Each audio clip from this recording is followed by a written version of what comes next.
Hello, my name's Aaron Cadell. I'm a facility technician. I worked on the outage on the 14th floor Peachtree Center on July 19th.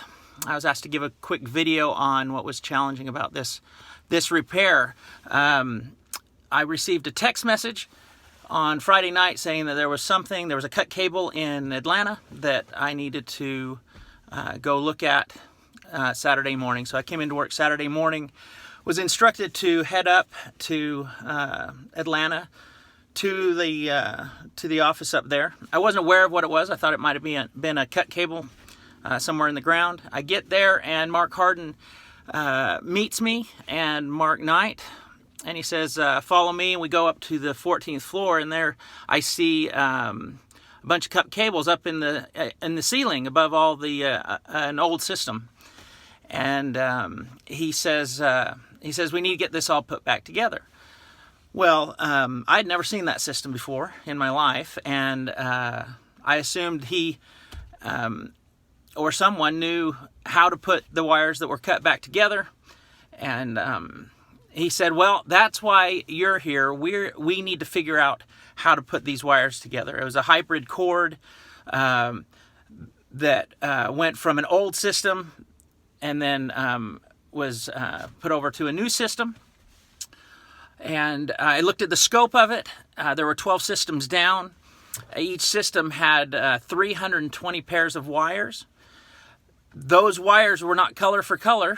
There was a specific color code, and that hybrid cord was the reason for that. So colors didn't go together. Normally a blue-white pair goes to a blue-white pair. Orange-white goes to orange-white. In this case, that did not apply. So there was a pinout that we had to figure out. So we had to figure out 320 pairs of wires and how they go together. And they were grouped into 10 pairs apiece for each system. So when we did that, did the math over 12, we had over 3,800 pairs of wires that had to be put together, each one of those being a T1. So we spent the first 3 hours or so just trying to figure out how to splice this back together.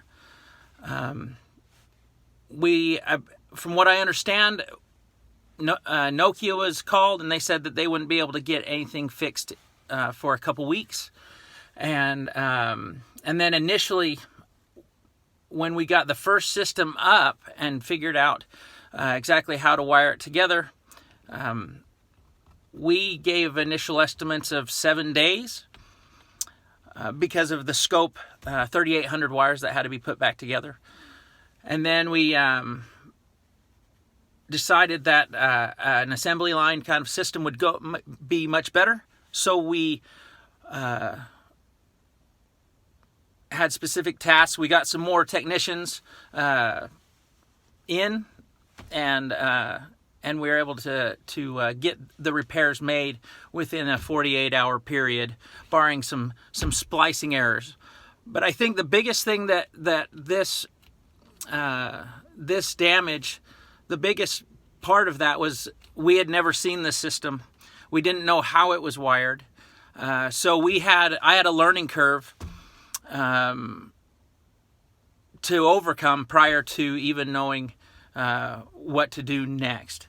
So that was, for me, it was awesome. It was a great experience to be able to do what I do best, which is repair and troubleshoot.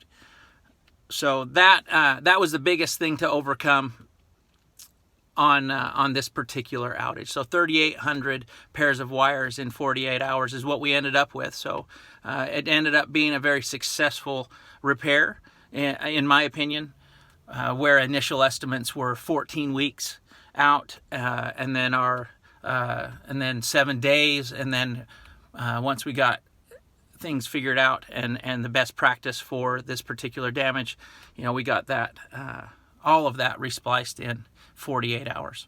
So thank you very much.